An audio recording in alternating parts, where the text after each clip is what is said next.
안녕하세요. 이기적 반려동물 행동지도사 2급 필기 과정에 오신 여러분을 진심으로 환영합니다. 이번 시간에는 반려견의 본능부터 행동의 기원, 의사소통 방식까지 반려견을 이해하기 위한 가장 기초적이면서도 핵심적인 내용을 다루겠습니다. 본능의 개념을 알아보도록 하겠습니다. 본능이란 학습이나 경험 없이 태어날 때부터 가지고 있는 선천적 행동 양식을 의미합니다. 우리가 주목해야 할 점은 반려견의 모든 행동이 본능으로부터 발현된다는 것입니다. 전문가로서 우리는 반려견이 보여주는 행동의 근본 원인이 본능에서 기인한 건 아닌지 알 수 있어야 합니다. 반려견에게는 번식 본능, 위험 회피 본능, 그리고 포식 본능 이렇게 세 가지 본능이 있는데 이 본능들은 학습이나 경험이 없이 말 그대로 태어날 때부터 가지고 있는 선천적인 행동 양식입니다. 첫째로 번식 본능에 대해 자세히 알아보겠습니다. 이는 종의 보존과 번성을 위한 가장 강력한 본능입니다. 교배 행동뿐만 아니라 육아 행동까지 포괄합니다. 암컷을 찾아다니는 구애 행동, 마운팅, 그리고 영역 표시를 위한 마킹 행동 또한 이 번식 본능에서 기인합니다. 번식 본능이 세 가지 본능 중 가장 강하며 최근 중성화 수술의 보편화로 인해 번식 본능과 관련한 문제 행동이 감소하는 추세입니다. 보호자들에게 반려견의 특정 행동이 번식 본능과 관련이 있음을 인지시키고 필요시 중성화 상담을 제공하는 것 또한 올바른 반려견 행동 지도사의 역할입니다. 둘째로 위험 회피 본능입니다.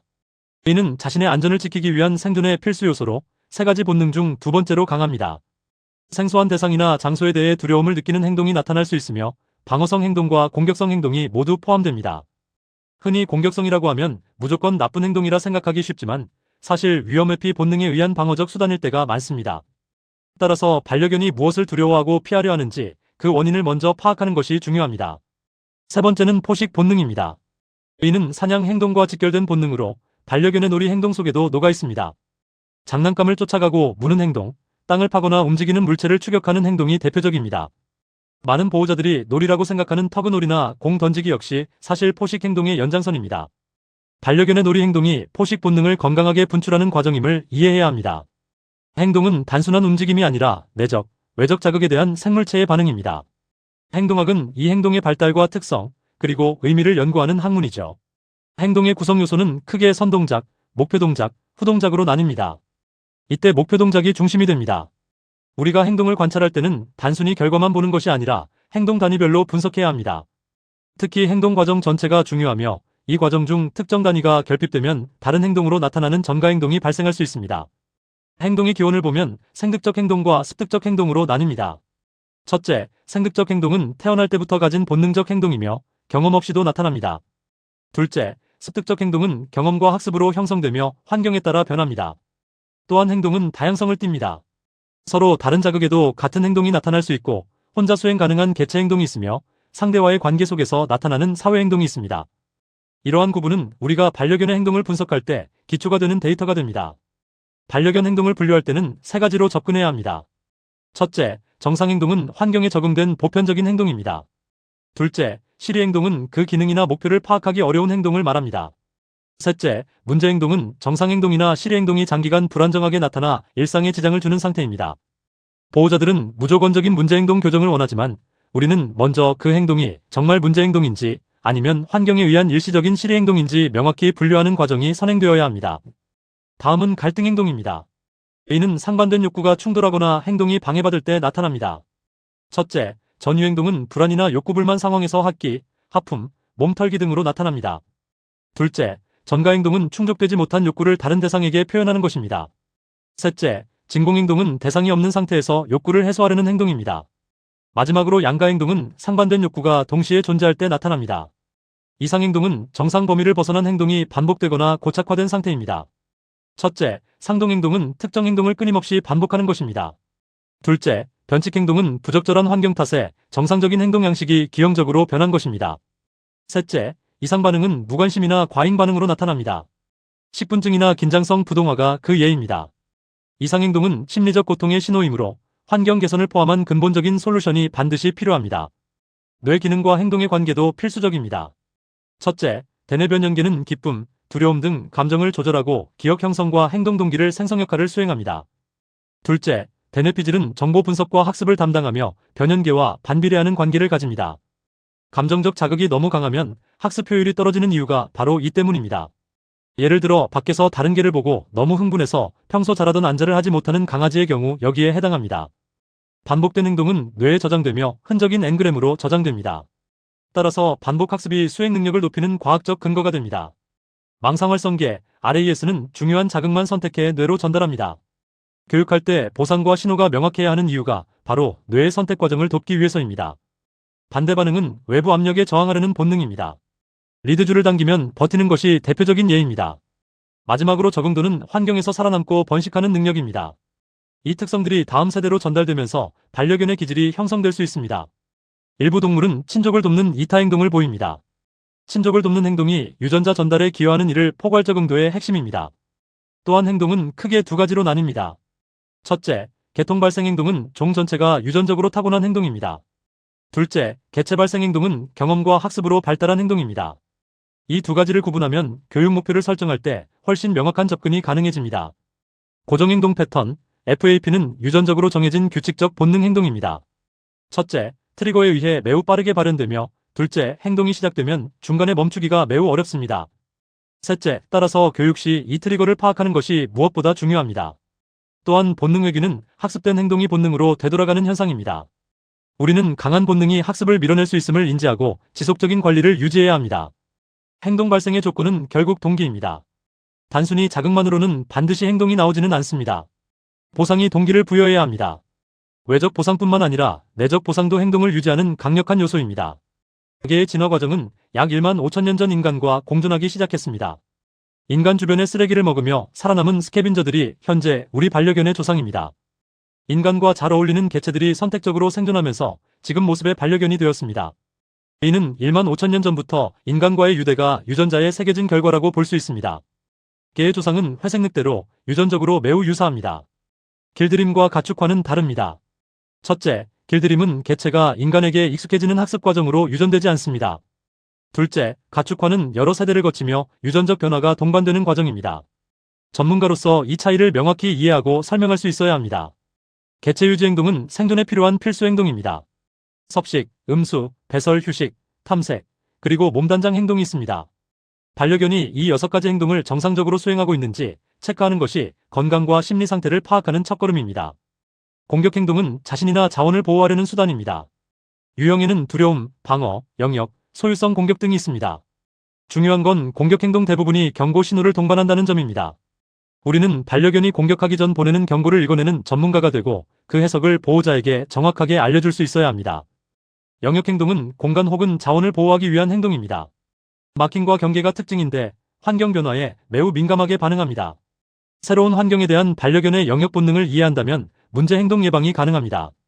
성적 행동은 호르몬과 관련된 본능입니다. 마운팅이 대표적인데 성적 흥분뿐만 아니라 스트레스 상황에서도 나타날 수 있습니다. 중성화 여부에 따라 표현 방식이 달라질 수 있음을 알고 있어야 합니다. 의사소통은 개체 간 정보 전달 과정입니다. 반려견은 시각, 청각, 후각 등 모든 감각을 사용합니다. 환경에 따라 같은 신호라도 의미가 다를 수 있다는 점, 늘 맥락이 중요하다는 점을 항상 염두에 두어야 합니다. 시각적 의사소통은 자세와 표정의 언어입니다. 꼬리의 위치, 귀의 방향, 눈의 크기, 몸의 긴장도가 신호가 될 수 있습니다. 그 외에 눈이나 꼬리의 텐션, 움직임, 털의 방향 등 모든 정보가 시각적 의사소통의 기반이 될 수 있으니 반려견의 전신을 관찰하는 습관이 필요합니다. 꼬리 언어와 귀, 눈은 중요한 감정 지표입니다. 꼬리를 높게 들면 긴장 상태일 수 있으며 꼬리가 숨거나 내려가 있으면 불안, 공포의 상황일 수 있습니다. 꼬리를 흔든다고 무조건 긍정적인 표현이라 단정할 수 없으며 공격 전에도 꼬리가 흔들릴 수 있습니다. 귀를 뒤로 젖히거나 눈을 개슴츠레 뜨는 것은 불안, 긴장의 상황일 수 있으며 시선 회피는 갈등 완화 신호일 수 있으니 상황과 개체의 기본적인 평소 신체 위치에 따라 잘 해석해야 합니다. 청각적 의사소통은 짖기, 으르렁거리기, 낑낑거리기, 하울링이 있습니다. 각 소리는 반려견의 명확한 의도와 신호를 담고 있습니다. 짖음은 상황에 따라 경계, 요구, 불안, 흥분 등으로 나뉩니다. 같은 짖음이라도 상황에 따라 의미가 다를 수 있으며 짖음의 빈도, 길이, 높낮이 또한 해석의 중요한 지표가 됩니다. 상황 파악 없이 짖음을 무조건 차단하는 것은 위험할 수 있습니다. 후각은 개에게 가장 중요한 감각입니다. 소변 마킹과 항문낭 확인은 정보를 교환하는 수단입니다. 후각 활동이 제한된 반려견은 정서적으로 스트레스를 받을 수 있으며 후각 활동 자체로도 스트레스 완화가 가능합니다. 마지막으로 카밍 시그널입니다. 이는 갈등과 긴장을 완화하는 행동입니다. 하품, 시선 돌리기, 몸 돌리기, 냄새 맡기, 몸 털기 등이 있습니다. 카밍 시그널은 타인, 타견에게도 아니면 스스로 긴장을 완화시키기 위해서도 나타날 수 있습니다. 이런 행동들을 잘 관찰하면 반려견이 현재 얼마나 긴장도가 높고 스트레스 상황인지 알 수 있습니다. 여기까지 행동학 강의 마치겠습니다. 고생하셨습니다. 안녕하세요. 이기적 반려동물 행동지도사 2급 필기 과정에 오신 여러분을 진심으로 환영합니다. 이번 시간에는 반려동물 훈련학의 기초가 되는 이론과 실제 적용 기법에 대해 함께 살펴보겠습니다. 전문적인 지식을 토대로 반려동물과 보호자의 더 나은 삶을 위한 교육의 원리를 정립해보는 시간이 되길 바랍니다. 먼저 학습이론의 기초인 학습의 정의와 비연합 학습에 대해 알아보겠습니다. 학습이란 단순히 행동을 익히는 것이 아니라 경험과 반복을 통해 대상의 행동 양식이 변화하는 과정입니다. 이는 단순히 외부 자극에 대한 반사적인 반응과는 엄격히 구분됩니다. 특히 비연합 학습은 하나의 특정 자극에 반복적으로 노출될 때 나타나는 반응의 변화를 의미합니다. 비연합 학습 중 하나인 습관화는 무의미한 자극에 점차 둔감해지는 과정이며, 반대로 민감화는 부정적 자극이 강할 때 해당 자극에 더욱 예민하게 반응하는 현상을 말합니다. 이 두 가지 외 모든 학습은 연합학습입니다. 고전적 조건화에 대해서 알아보겠습니다.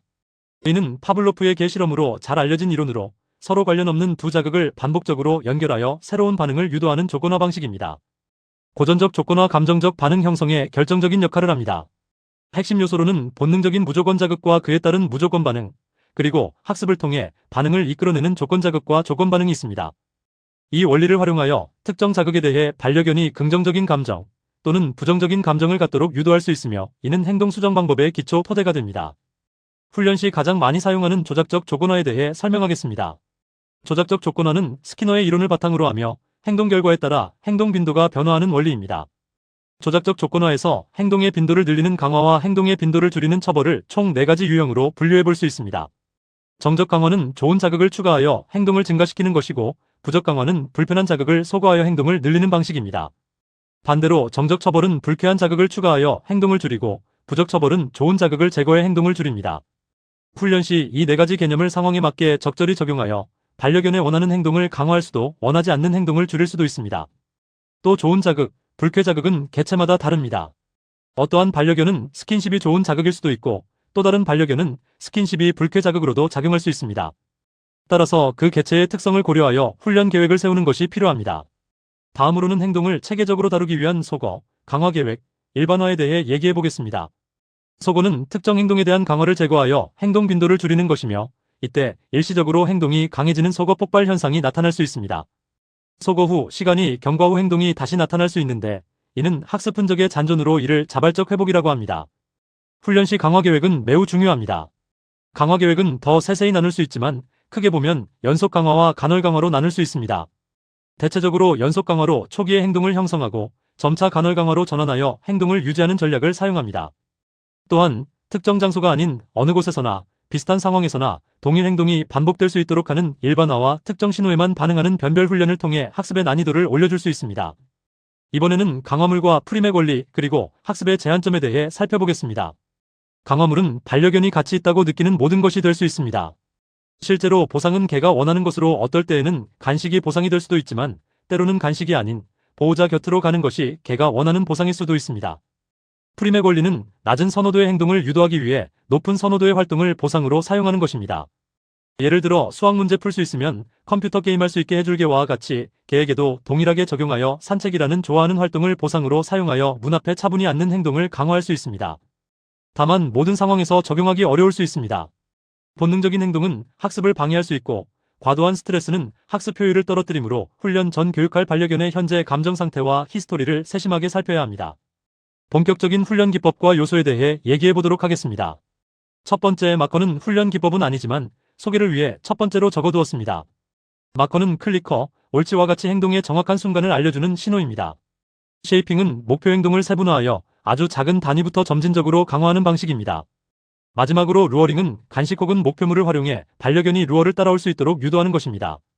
루어링은 빠른 습득이 가능하지만 루어에 대한 의존도가 높아질 수 있으므로 단계적으로 루어를 빼는 과정이 반드시 뒤따라야 합니다.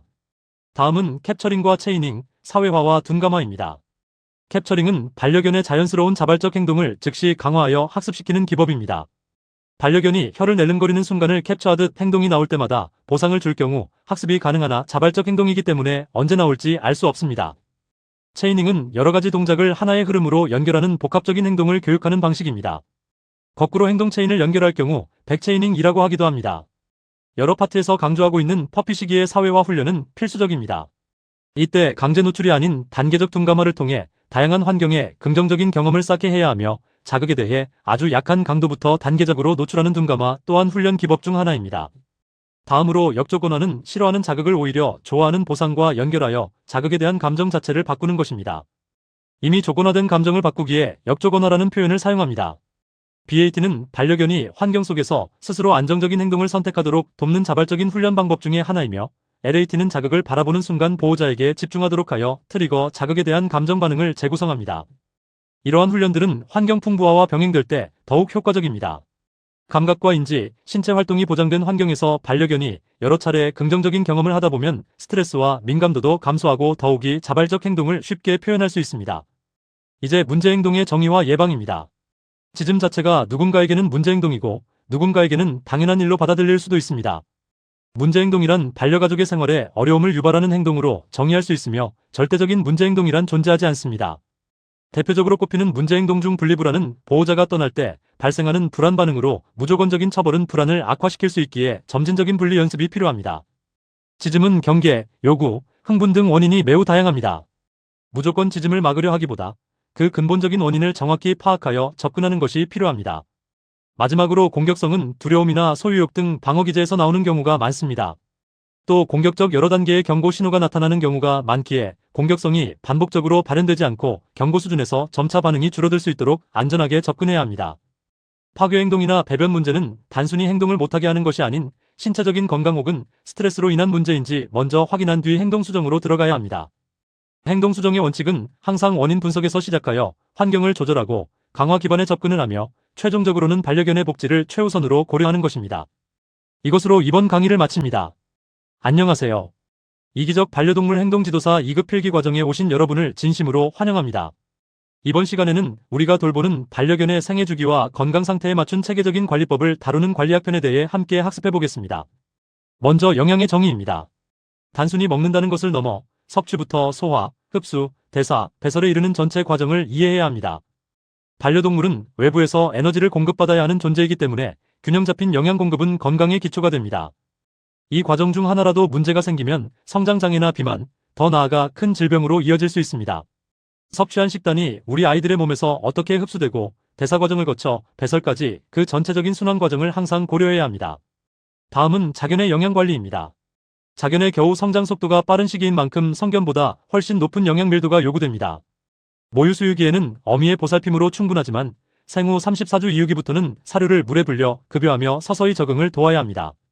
특히 성장기에는 성견보다 더 많은 열량과 영양소를 필요로 하는데 영양과잉이나 과식은 골격 발달에 이상을 초래할 수도 있으니 보호자의 세심한 관리가 중요합니다. 생애주기별 영양관리로 넘어가 보겠습니다. 성장기, 성견기, 노령기마다 필요한 영양 요구량은 다릅니다. 성장기에는 단백질과 칼슘, 인의 요구량이 높고 4개월 이전에는 공복 시간이 길지 않도록 식사를 자주 급여해야 합니다.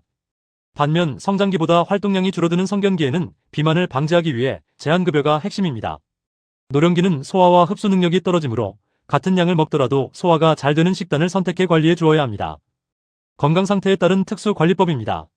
임신한 모견은 태아의 성장을 위해 평소보다 높은 에너지가 필요하며 특히 임신 한 개월 후부터는 칼슘과 인의 요구량이 대폭 증가합니다. 수유기 역시 고단백, 고열량 식단, 충분한 수분 공급이 필수입니다. 당뇨병을 앓고 있는 개체라면 탄수화물 조절이 핵심입니다. 혈당 조절용 사료를 고려하고 저탄수화물, 고단백, 고섬유질 식단을 통해 장기적인 건강관리가 포인트입니다. 영양소의 기본인 반려견에게 필요한 6대 영양소에 대해 알아보겠습니다. 수분, 탄수화물, 단백질, 지방, 비타민, 미네랄이 반려견에게 필요한 6대 영양소입니다. 이 영양소들은 단순히 에너지를 공급하는 역할만 하는 것이 아닙니다. 신체를 구성하고 에너지를 생성하며 대사를 조절하는 아주 중요한 생리적 기능을 수행합니다. 이 영양소들이 체내에서 어떤 역할을 하는지 정확히 알고 식단을 구성하는 것이 전문가로서의 첫걸음입니다. 주요 영양소인 단백질, 지방, 탄수화물을 살펴보겠습니다.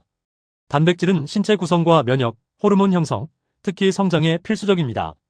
지방은 일지당 9kcal로 에너지 밀도가 가장 높으며 장기 보호와 체온 유지, 피부와 털 건강 유지에 큰 역할을 합니다. 탄수화물은 뇌 기능 유지와 장내 미생물 균형에 도움을 줍니다. 여기서 기억하실 점은 반려견은 지방과 단백질을 통해서도 포도당을 생성할 수 있기 때문에 탄수화물이 필수 영양소는 아니라는 점입니다. 탄수화물이 주요한 영양소는 맞지만 필수는 아닙니다. 비타민과 미네랄은 직접적인 에너지는 아니지만 없어서는 안 될 생체 촉매제입니다. 지용성 비타민인 A, D, E, K는 체내에 축적되므로 과잉 시 독성을 유발할 수 있습니다. 수용성인 B군과 C는 과잉 섭취 시 소변으로 배출될 수 있습니다. 비타민의 결핍, 과잉은 신체적인 문제를 유발할 수 있습니다. 예를 들어 비타민 D 결핍은 고련화증을, 비타민 C 과잉은 설사와 신장 결석을 유발할 수 있으니 정량 급여해주세요. 이제 위생관리의 정의로 넘어가겠습니다. 위생관리는 피부, 피모, 구강, 귀 등을 청결히 하여 질병을 예방하는 것입니다. 위생의 의미는 단순히 깨끗한 것이 아니라 질병 예방과 신체적 불편을 해소해줄 수 있는 행위입니다. 하지만 과도한 위생관리는 오히려 피부 보호막을 손상시켜 신체적 스트레스를 유발할 수 있습니다. 즉, 개체별 특성에 맞춘 균형 잡힌 위생관리가 가장 이상적입니다. 목욕, 미용, 귀, 치아 이렇게 4가지 위생관리 항목을 상세히 보겠습니다. 첫째, 목욕관리는 털 사이, 피부의 세균 증식을 막지만 과하면 피부염이 생깁니다. 둘째, 미용관리는 통풍을 원활하게 하여 피부질환 위험성을 낮출 수 있습니다. 셋째, 반려견의 귀 구조상 습기와 이물질이 쉽게 생길 수 있어 정기적인 상태 점검이 필요합니다. 넷째, 치아 관리는 단순 염증뿐만이 아니라 눈, 뇌로도 번질 수 있기에 전신 건강 악화 예방을 위해 필요합니다. 지속적인 양치질이 가장 효과적인 관리 방법입니다. 환경관리의 정의입니다. 환경관리는 반려동물이 안정적으로 살 수 있도록 조건을 조절하는 모든 과정입니다. 안전성, 자극 수준, 기능적 조건을 모두 고려해야 합니다. 환경은 반려견의 행동과 역할 수행 능력에 직접적인 영향을 미칩니다. 즉, 환경을 어떻게 조성하느냐에 따라 아이들의 스트레스, 삶의 질이 완전히 달라질 수 있습니다. 환경관리 유형은 크게 3가지로 나뉩니다. 첫째, 사고를 막는 안전관리입니다. 둘째, 소음이나 빛 등을 적절히 제어하는 자극조절 관리입니다. 이는 개체의 민감도에 따라 기준이 달라야 합니다. 셋째, 활동이 원활하도록 돕는 기능적 관리입니다. 생활 흐름이 방해받지 않는 공간 구성이 핵심입니다. 이 3가지가 조화를 이루어야 비로소 안정적인 환경이라고 할 수 있습니다. 다음은 예방접종의 정의와 중요성입니다. 예방은 치료보다 훨씬 중요합니다. 전염병과 인수공통 감염병으로부터 아이들을 지키는 유일하고 확실한 방법은 정기적인 예방접종입니다. 보통 자견은 생후 68주부터 예방접종을 시작하며 이후 정기적인 부스터 접종 혹은 항체 검사는 필수입니다. 종합백신인 DHPPL에 대해 알아봅시다. DHPPL은 홍역, 간염, 파보장염, 파라인플루엔자, 그리고 렙토스피라를 예방할 수 있는 혼합백신입니다. 특히 홍역과 파보장염은 치사율이 높고 렙토스피라는 간과 신장에 치명적인 손상을 줍니다. 이런 질병들을 사전에 차단할 수 있는 방법은 충분한 항체가 체내에 유지될 수 있도록 정기적인 접종을 놓치지 않는 것입니다. 종합백신 외 접종이 필수적인 기타 전염병입니다. 코로나 장염은 소화기 증상이 두드러지며 어린 개체의 경우 위험할 수 있습니다. 캔넬코프는 호흡기 질환으로 발작성 기침이 특징입니다. 폐렴으로 이어질 수 있으며 다견시설에서 위험도가 증가합니다. 광견병은 사람에게도 전염되는 인수공통 감염병인 만큼 여러 국가에서 필수 접종 항목으로 지정되고 있습니다. 호흡기 질환인 인플루엔자 또한 전염성이 강해 집단 생활 환경에서는 각별한 주의가 필요합니다. 위 모든 질병은 예방접종이 가장 효과적인 방어수단임을 다시 한번 강조합니다. 기생충 질환 중 가장 치명적인 심장사상충입니다. 모기가 매개이며 감염될 경우 심장사상충은 심장과 폐동맥에 기생합니다. 4단계에 걸친 증상 중 1단계는 무증상이지만 4단계가 되면 보행 불능, 쇼크, 사망까지 이를 수 있습니다. 따라서 매달 예방약 투여는 선택이 아닌 필수입니다. 특히 모기 활동기인 4월부터 10월에는 더욱 신경 써야 합니다. 반려견의 활력 징후, 즉 TPR을 측정하는 법입니다. 체온, 맥박, 호흡수, 그리고 혈압은 반려견의 기초 건강을 확인하는 지표입니다. 정상 체온은 38.5도 내외, 호흡은 분당 1030회입니다. 소형견이나 어린 개체는 이 지표들이 더 빠르게 나타날 수 있습니다. 노령견은 혈압이나 체온 변화가 있을 수 있으므로 정기적으로 체크하여 건강 이상을 조기에 발견해야 위험 상황을 방지할 수 있습니다. 기본 건강지표는 개체의 사이즈, 기저질환, 나이에 따라서도 다를 수 있기 때문에 안정적인 상태에서 기초값을 알고 있는 게 중요합니다. 마지막으로 BCS, 비만도를 체크할 수 있는 체형평가 지표입니다. 비만과 마름을 구분할 때에는 단순히 몸무게만 보는 것이 아니라 갈비뼈 촉진과 허리 라인을 통해 체형을 평가할 수 있습니다. 1단계인 매우 마른 상태부터 5단계인 고도 비만까지 나뉘는데 기관에 따라 1에서 9단계까지 나누기도 합니다. 정상 체중인 3단계는 갈비뼈가 만져지며 옆에서 봤을 때 배가 들어가 있으며 위에서 봤을 때 허리 라인이 들어가 있습니다. 비만은 질병이며 과도한 마름 또한 반려견의 건강을 위협할 수 있습니다. 신체에 맞는 적절한 체중을 유지하는 것, 이것이야말로 우리 아이들의 건강 관리를 시작하는 가장 기본 중의 기본입니다. 여기까지 관리학 강의를 마치겠습니다. 고생하셨습니다. 안녕하세요. 이기적 반려동물 행동지도사 2급 필기 과정에 오신 여러분을 진심으로 환영합니다. 오늘은 반려동물과 관련된 법적 지식을 체계적으로 정리해 보겠습니다. 법률은 시험 시 헷갈리는 부분이 많아 중요한 부분, 놓치기 쉬운 부분들을 영상으로 준비해 보았습니다. 먼저 동물보호법의 기본 이념과 목적부터 살펴보겠습니다. 동물을 단순히 반려가족이라고만 생각할 수 있지만 법적으로는 더 큰 가치를 담고 있습니다. 핵심은 동물의 생명 보호와 복지 증진, 그리고 인간과 동물의 조화로운 공존입니다. 동물을 소유물로만 보는 것이 아니라 고통을 느끼고 존중받아야 할 생명체로 인식하는 것이 이 법의 가장 중요한 출발점입니다. 그렇다면 법에서 말하는 동물의 범위는 어디까지일까요? 법은 고통을 느낄 수 있는 신경체계가 발달한 척추동물을 대상으로 합니다. 크게 포유류, 조류, 그리고 농림축산식품부 장관이 지정한 파충류, 양서류, 어류 등이 포함됩니다. 우리가 흔히 접하는 반려견과 반려묘는 당연히 보호 대상인 척추동물에 해당하며 우리는 이들의 복지를 위해 법적 책임을 다해야 합니다. 다음은 사회적으로 관심이 높은 시험 문제에도 나오기 쉬운 맹견에 대해 말씀드리겠습니다. 맹견이란 사람이나 동물에게 위해를 가할 우려가 있는 개를 의미합니다. 법적으로 지정된 맹견은 크게 5종으로 도사견, 핏불테리어, 아메리칸 스테퍼드셔 테리어, 스테퍼드셔 불테리어, 그리고 로트와일러와 그 잡종들이 여기에 해당합니다. 개체별 성향과는 무관하게 해당 견종과 그 잡종들은 법적으로 추가적인 관리와 의무가 발생하게 됩니다. 이제 차례로 동물보호법의 주요 조항을 살펴볼 예정입니다. 첫째, 동물보호법 제3조 기본원칙입니다. 이 내용은 동물과 함께하는 모든 사람들이 지켜야 할 5가지 약속과 같습니다. 첫째, 동물이 본래 습성과 몸의 원형을 유지하면서 정상적으로 살 수 있도록 할 것. 둘째, 동물이 굶주림과 갈증이 없고 영양이 결핍되지 않도록 할 것. 셋째, 동물이 정상적인 표현과 행동을 할 수 있도록 보장할 것. 넷째, 동물이 고통과 질병으로부터 자유롭게 할 것. 마지막으로 공포와 스트레스가 없도록 하는 것입니다.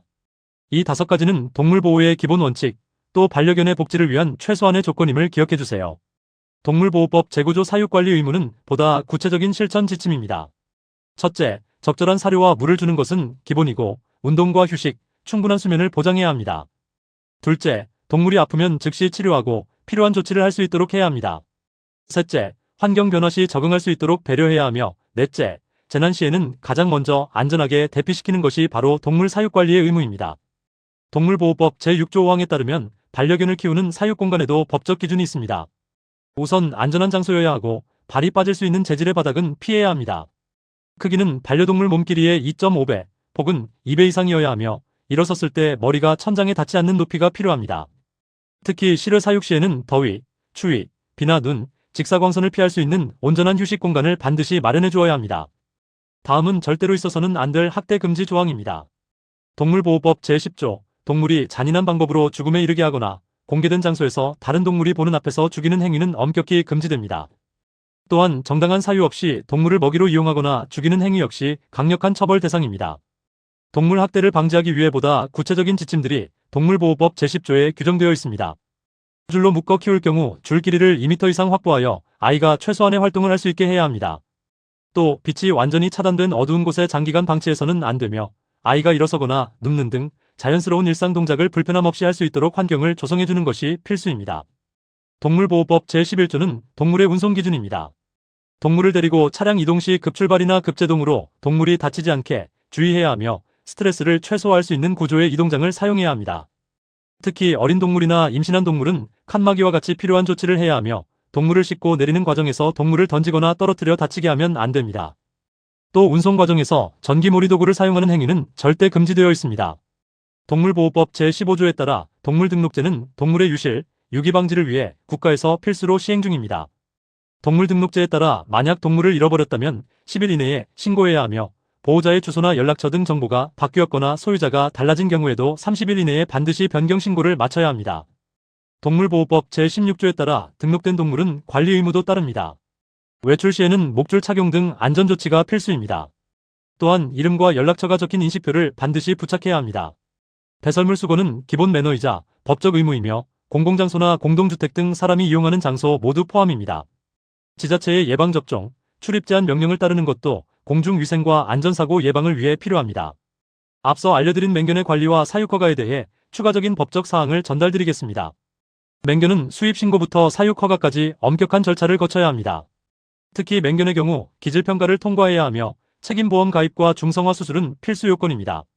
외출 시에는 2m 이하의 목줄과 입마개를 착용해야 하며 어린이집이나 노인복지시설, 학교 같은 특정 장소의 출입은 엄격히 제한됩니다. 이러한 규정은 모두의 안전을 위한 법적 사항입니다. 최근 도입된 기질평가 제도에 대해서도 잠시 짚고 넘어가겠습니다. 사람이나 동물에게 위해를 가한 개, 공격성이 높다고 판단되는 개는 맹견이 아니더라도 기질평가 대상이 될 수 있습니다. 기질평가는 전문가들이 개의 공격성을 평가하여 안전 여부를 판단하는 제도입니다. 기질평가 비용은 소유자가 부담하며 결과에 따라 맹견으로 지정될 수 있습니다. 동물보호법 제69조에 따라 동물생산업, 판매업, 전시업, 위탁관리업 등 영리 목적의 시설은 반드시 법적 기준에 따라 허가나 등록을 받아야 합니다. 위생, 안전, 동물복지 기준을 충족해야 운영이 가능하므로 사업 시작 전 관련 법률을 꼼꼼히 확인하고 전문적인 기준을 따르는 것이 중요합니다. 특히 동물의 생명, 번식, 복지와 직결되는 시설 및 인력 기준이 매우 까다롭습니다. 관할 구청의 서류 검토 및 현장 실사를 통과하고 허가를 받아야지만 영업이 가능합니다. 허가제로 운영되는 영업은 주요 영업으로 기재된 동물생산업, 동물수입업, 동물판매업, 동물장묘업, 동물전시업입니다. 기타 업종으로 적어둔 동물위탁관리업, 동물미용업, 동물운송업은 법적 요건시설, 교육 등을 충족하여 서류를 제출하면 관할 구청에서 확인 후 영업을 등록해주는 방식입니다. 허가제와 등록제를 구분해서 알아두어야 합니다. 마지막으로 동물보호법을 위반했을 때의 형사처벌과 과태료에 대해서 기재해두었습니다. 아래 내용은 시험에 나오기 쉽기 때문에 기본적으로 알아두시고 내용이 기니 교재를 통해 한 번 더 숙지하시길 바랍니다. 고생하셨습니다. 안녕하세요. 이기적 반려동물 행동지도사 2급 필기 과정에 오신 여러분을 진심으로 환영합니다. 이번 시간에는 우리 반려견과 보호자가 더 행복하고 건강하게 공존하기 위한 필수적인 지식을 전달하는 과정, 보호자 교육편을 함께 살펴보겠습니다. 먼저 보호자 교육의 개념부터 짚고 넘어가겠습니다. 교육이라고 하면 단순히 반려견을 가르치는 것이라 생각할 수 있지만 보호자 교육의 핵심은 보호자의 생각과 행동을 바꾸어 반려견과 평생을 함께할 수 있는 건강한 관계를 만드는 데 있습니다. 특히 첫째, 보호자의 인식과 행동 변화를 통해 반려견에게 올바른 환경을 제공하고 둘째, 반려견과 보호자 서로 간의 건강한 유대감을 형성하며 셋째, 문제 행동이 발생하기 전에 미리 예방하는 양육 문화를 정착시키는 것이 바로 보호자 교육의 최종 목표입니다. 다음은 입양 전 보호자 교육입니다. 반려견 입양은 단순한 선택이 아니라 하나의 생명을 끝까지 책임지겠다는 평생의 약속입니다. 그렇기 위해서는 아래 유의사항들을 보호자에게 전달하고 가족 환경, 경제적 여건, 시간 등에 대해 종합적으로 고려하여 반려견을 입양할 수 있도록 해야 합니다. 첫째, 양육 환경을 점검해야 합니다. 단순히 공간만 마련하는 것이 아니라 소음이나 온도, 위생적인 안전장치가 준비될 수 있는지 확인하십시오. 둘째, 가족 구성원 모두의 동의가 필수입니다. 알러지 유무를 확인하고 미래의 가족 계획, 그리고 반려견을 어떻게 돌볼 것인지 분담 계획을 세워야 합니다. 마지막 셋째, 생활 습관과 책임감입니다. 산책과 배변, 건강관리는 매일 반복되는 일상입니다. 충동적인 입양은 지양하고 장기적인 계획을 준비할 수 있도록 해야 합니다. 반려견 선택은 행복한 동행을 위한 첫 단추입니다. 입양 시 반려견을 선택할 수 있다면 첫째, 견종의 특성을 파악해야 합니다. 기질이나 활동량, 털 빠짐 등은 견종마다 매우 다릅니다. 본인의 생활 패턴과 맞는 견종을 선택하는 것이 중요합니다. 둘째, 건강과 유전적 요인입니다. 슬개골 탈구와 같은 품종별 유전적 질환을 확인하고 가능하다면 부모견의 건강 기록까지 살필 수 있으면 좋습니다. 셋째, 신뢰할 수 있는 입양처를 찾는 것입니다. 보호소나 전문 브리더 등 검증된 곳을 통해 건강한 개체를 선택하는 것이 좋습니다. 반려견의 성장 단계별 관리에 대해 알아보겠습니다. 생후 23개월의 사회화 시기에는 다양한 자극에 노출하는 것이 성격 형성에 결정적입니다. 45개월은 이갈이가 시작되는 시기로 물어뜯는 행동이 잦으니 적절한 장난감을 제공하고 즐거운 놀이 경험으로 긍정적인 유대감 형성이 필요합니다. 6개월에서 1년은 본격적인 학습 능력이 높아지는 시기라 예절과 목적에 맞는 교육을 시작하기 가장 좋습니다. 성견으로 자라나는 이때 반려견의 성격 형성에도 교육은 많은 도움이 됩니다. 생후 2년이 지나 완벽한 성견이 되면 신체적, 정신적으로 완전한 성숙기로 적절한 활동과 충분한 운동량이 뒷받침되어야 합니다.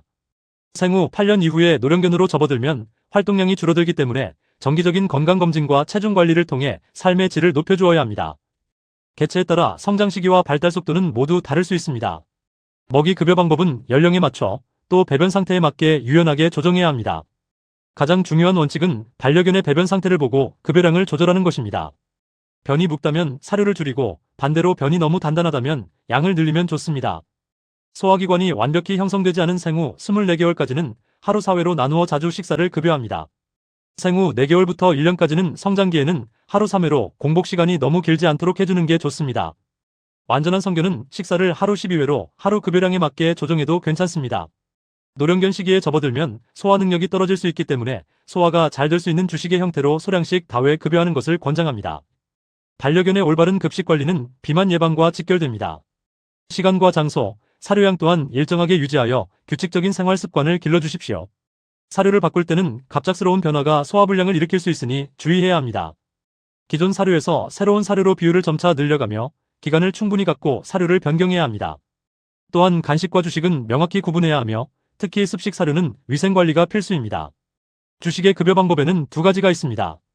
정해진 시간에 정량을 주는 제한 급식과 먹고 싶은 만큼 두는 자율 급식인데 비만 예방과 식이, 조절, 사료의 산화를 방지하고 위생적인 급여를 위해서는 자율 급식보다 제한 급식이 훨씬 효과적입니다. 보호자는 단순히 밥을 주고 관리하는 차원을 넘어 반려견의 행동과 정서까지 책임지는 역할입니다. 첫째, 반려견의 신호를 이해해야 합니다. 사람과 다른 반려견의 몸짓이나 소리를 해석하려는 노력이 필요합니다. 둘째, 반려견을 교육 시 인도적인 긍정 강화 중심의 교육 방식을 실천해야 합니다. 셋째, 예방접종과 건강검진은 반려견의 건강을 위해 필수입니다. 넷째, 문제가 발생하면 전문가와 협력해야 합니다. 위 내용은 동물보호법 제3조에 명시된 법적 의무를 기반으로 하며 반려견의 본래 습성을 존중하고 고통과 스트레스 없는 환경을 만들어주는 것이 보호자의 당연한 의무입니다. 사회화 교육은 반려견이 다양한 환경과 자극, 즉 사람과 함께하는 세상에 적응하는 과정입니다. 사람과 동물, 다양한 생활소음, 병원이나 도로 같은 외부 환경에 골고루 건강하게 노출시켜야 합니다. 주의할 점은 절대로 억지로 노출해서는 안 된다는 것입니다. 사회화는 점진적이고 긍정적인 경험으로 쌓여야 합니다. 반려견의 반응을 세심하게 관찰하며 두려워하지 않는 속도에 맞춰 진행하십시오. 부정적인 경험이 반복되면 나중에 회피 행동으로 굳어질 수 있다는 점을 명심해 주시기 바랍니다. 기본 교육은 명령 마이너스 행동 마이너스 보상의 구조로 진행됩니다. 이 과정에서 보상을 통한 학습이 원칙입니다. 앉아, 이리 와, 엎드려, 하우스, 기다려와 같은 기초 명령어는 필수입니다. 이 교육의 목적은 단순히 재주를 부리는 것이 아니라 첫째 안전을 관리하고 둘째 반려견의 자기 통제력을 높이며 셋째 보호자와의 신뢰관계를 쌓고 넷째 문제 행동을 예방하는 데 있습니다. 긍정 강화를 활용할 때 교육 효과는 극대화됩니다. 여러 형태의 보호자 교육을 통해 전문가의 도움을 받을 수 있는데 교육 방식 또한 반려견과 보호자의 상황에 맞춰 선택해야 합니다. 첫째, 개인 지도는 집중도가 높아 맞춤형 교육이 가능하며 효과가 빠르게 나타날 수 있습니다. 둘째, 그룹 지도는 사회성을 기르기에 좋고 다른 개체와의 상호작용을 배우기 적합합니다. 셋째, 가정 방문은 평소 생활하는 환경에서 직접 문제를 해결할 수 있다는 큰 장점이 있습니다. 마지막으로 교육장 방문은 통제된 새로운 환경에서 집중 교육이 가능하므로 상황별로 최적의 방식을 선택하시기 바랍니다. 문제 행동은 발생 후 고치기보다 예방하는 것이 훨씬 경제적이고 효율적입니다. 첫째, 자신의 생활 환경에 맞는 견종을 신중히 선택하십시오. 둘째, 생후 23개월 골든타임, 사회화 시기에 충분한 사회화 경험을 제공해 주어야 합니다. 셋째, 사람과 함께 살아가기 위한 기본 예절 교육을 조기에 시작하십시오. 문제 행동이 나타나기 전에 기초를 탄탄히 다지는 것이 보호자와 반려견 모두를 위해 가장 중요한 전략입니다. 문제 행동의 원인은 매우 다양하며 복합적인 사유로도 발생할 수 있습니다. 첫째, 운동이나 정신적 자극이 부족하여 나타나는 본능적 욕구 불만족. 둘째, 일관성 없는 훈련이나 부적절한 강화 방식. 셋째, 사회화 시기를 놓쳐 발생하는 불안감. 넷째, 통증이나 질병으로 인한 신체적 불편함. 다섯째, 견종 고유의 본능적 특성입니다. 이 외에도 급작스러운 환경 변화, 천재지변으로도 문제 행동은 발생할 수 있습니다. 가장 중요한 것은 문제가 발생했을 때 그 원인을 정확히 파악하고 접근하는 것입니다. 마지막으로 주요 교육 기법을 간단하게 정리해 보겠습니다. 첫째, 다양한 자극을 경험하고 정상 행동을 발현할 수 있게 하는 다양한 풍부화가 있습니다. 둘째, 문제 행동의 유발 자극, 즉 트리거를 차단하는 선행 통제에는 환경적인 조절 또한 해당합니다. 셋째, 문제 행동과 양립할 수 없는 행동을 강화하는 상반 행동 강화. 넷째, 문제 행동 대신 원하는 행동만 선택적으로 강화하는 차별 강화. 다섯째, 자극을 점진적으로 줄여갈 수 있는 단계적 둔 감화. 여섯째, 부정적 자극을 긍정적으로 바꿔주는 역조건화.